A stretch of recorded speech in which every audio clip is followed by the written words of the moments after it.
Kamusta po mga manay. Andito na naman kami mag-update sa inyo ng mga gawain dito sa Antonio's Garden. Ang pag-uusapan natin ngayon ay kung paano magpatubo ng pili nut. How to germinate pili nut tree. This pili nut is native from Bicol region in the Philippines, and it's now planted somewhere in Romblon, Tablas, and in Mindoro, because the foreigners discovered it that this is antioxidant and full of vitamins. So I will teach you how to germinate this pili nut in a good way. I will show you first this nut.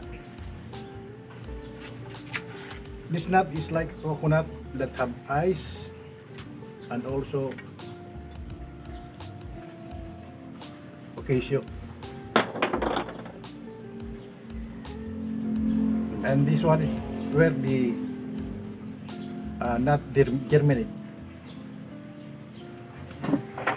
To germinate the pili nut, we have to crack the shell but avoid damaging the nut. So we have to use my nut cracker. As long as when you hear the cracking sound, don't continue it. Just and look for the crack. Then we make a crack with the nut so that the water will penetrate inside. So we have to crack this other nuts, okay?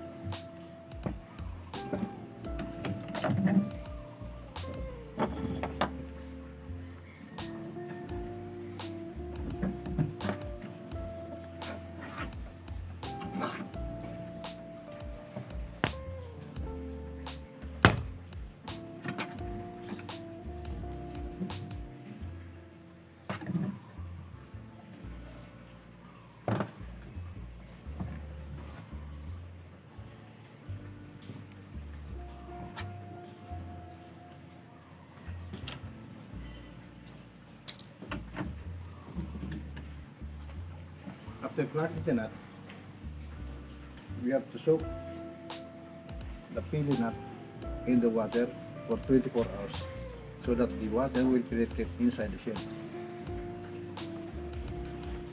And we will use growth hormone, the natural growth hormone. This is aloe vera, so that it will induce to germinate quickly.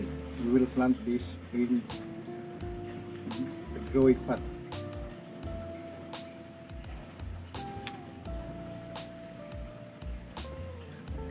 This way, sideway, not the.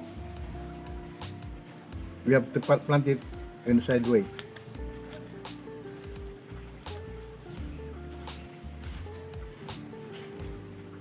So that the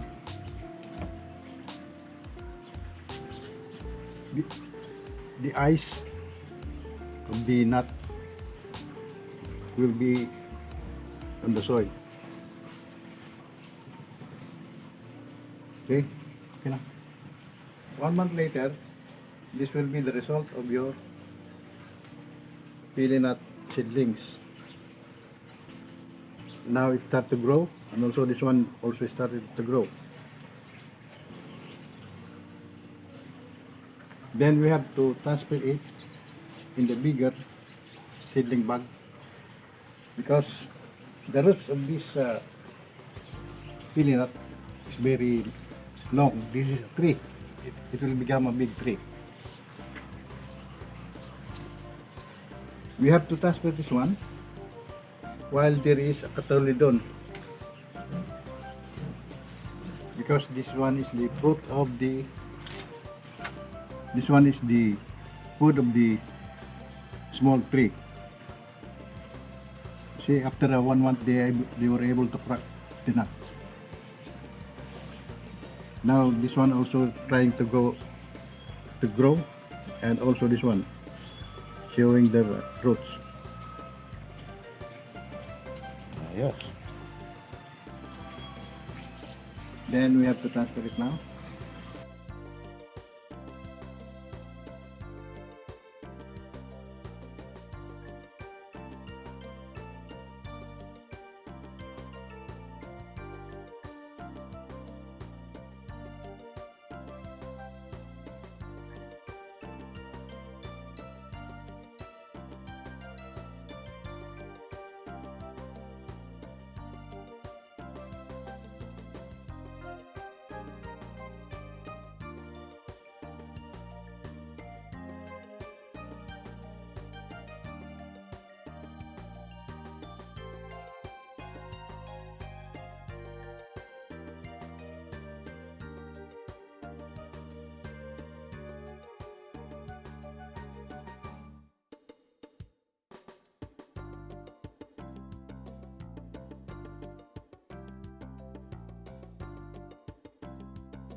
This tree is native plant of Bicol region, and this is typhoon resilient,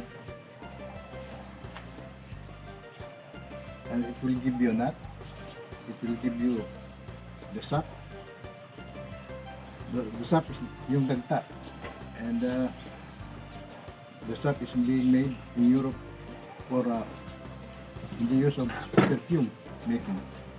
So this one will give you a lot of products, and also lumber. I hope Bicolanos will continue to grow this native plant of Bicol. So this for today. Thank you very much for viewing, and I hope it will help how to grow the pili nut tree. Thank you very much. See you next video. Shout out to my classmates, Actividad Discover, and also my classmate in Bicol region. I hope you will plant a pili nut tree in your garden or in your house or in your farm. Thank you. To germinate the pili nut, we have to crack the shell, but avoid damaging the nut.